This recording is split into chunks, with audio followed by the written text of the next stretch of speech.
Would you like a system where when you speak to leads, they're already warmed up, they already feel they know you, they already know you're an expert, and they're ready to talk to you about going to that next stage, about making the sale?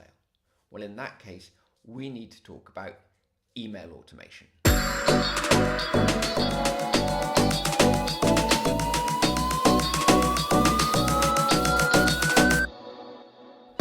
So, what is email automation?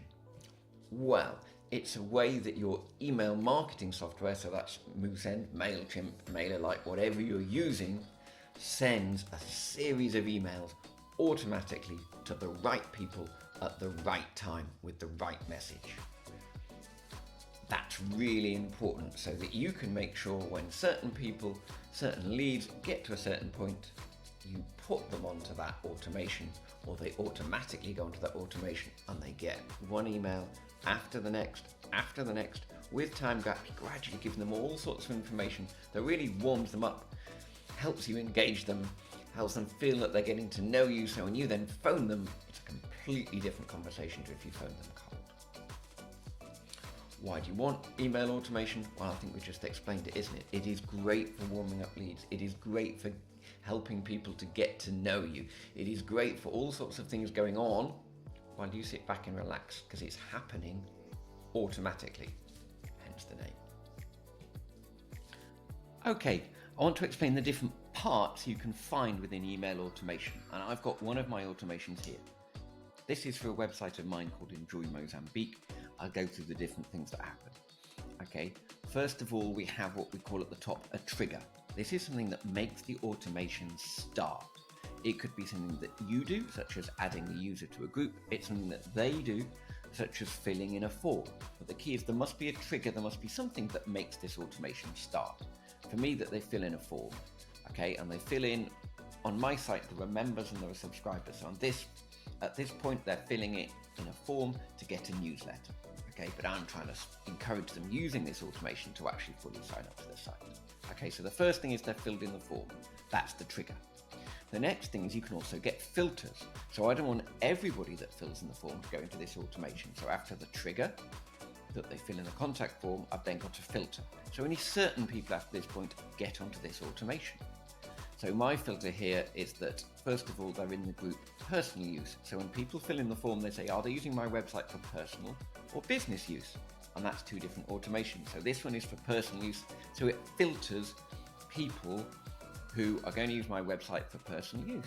Okay, so we've got triggers and we've got filters. Okay, we can then add a tag, which is like a label to a person. Then the key is I send an email. So obviously that's one of the key points of the automation is actually email sending. So here an email is sent. Okay, we also have delays, because you don't want, if you've got 6 emails, them to go one after the other 10 milliseconds apart. So you can put delays for as long as you want. This is a 3-day delay. I find 2 or 3 days is good. Too long and they forget what you're talking about. Too short and you start to annoy people. But you can vary it. You might want a couple just a day apart and then others a week apart. It kind of depends what you do. I've then got a choice here.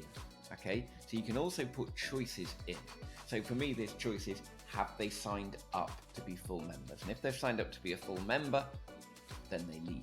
It could be that you send them a different email within there, but for me, they leave. If they haven't, I send them another email. There's another delay and it kind of carries on in the same way. Okay, but the key in here is there are these different things. There are triggers to make the email automation start. There are filters, so you can choose who within the group that caused the trigger are actually involved in this automation.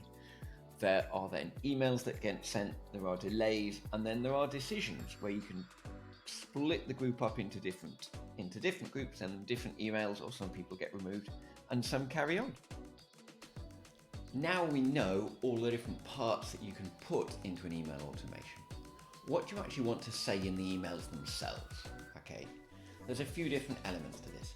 First of all, and the most important probably, is that you need to build trust and show your expertise. Okay, now showing your expertise, I think the best way to do it is to help people, not to stand there and go, whoa, I am the world leader in this, I am an expert, but to show your expertise by giving help, by helping people, by giving information. So for example, if you're an accountant, you could be saying, it's now coming up to year end. As it approaches year end, you need to be making sure you're doing this, this, and this. And you could have another email later that says, it's now year end. What you need to be doing now at year end are these things. And then another one later on that says, okay, post year end, it's really important. Have you done all of these things? Okay. And you might think I'm giving away too much, that people are not going to use my services because I'm telling them too much information. I don't think that's true. There will be some people that do that, but I don't think they'll ever buy your service anyway. But for the people who are interested in your service, you're showing them an expert, you're telling them what needs to be done, but frankly, they don't have the expertise and they don't have the time to actually do it. So even if you tell them everything you do, they're still not going to do it. They're still going to want you to do it for them, the good customers. So I think that's really worth doing. So make sure you give as much as possible, lots of information, lots of help, showing you to be an expert, helping people. Okay, that's really important. You also need social proof. So you can have a whole email around a testimonial and say, look, this is Daniel. Daniel has been working with us, and Daniel says blah, blah, blah. And Daniel saying how amazing it is to work with you is way, way more powerful than you saying it. Yeah, you sound a bit odd going, it's amazing working with me, you'll become a millionaire. While if Daniel says those things, it's completely different because it's an independent person. So testimonials are really important, not all the time on every email, but certainly a couple of emails, social proof, a whole email around social proof, around somebody working with you and what they've got out of it and how they felt about that. Okay, and finally, call to actions. You eventually want the people who are reading these emails to do something. What is it you want them to do? Now, I wouldn't do a call to action early on. I'd build trust, I'd build rapport, I'd help them see that you're an expert, and then you deliver the call to action, whatever that may be. For a lot of people, I suspect that's get a call, because then you've warmed them, you can have then a sales call with them, find out more about it.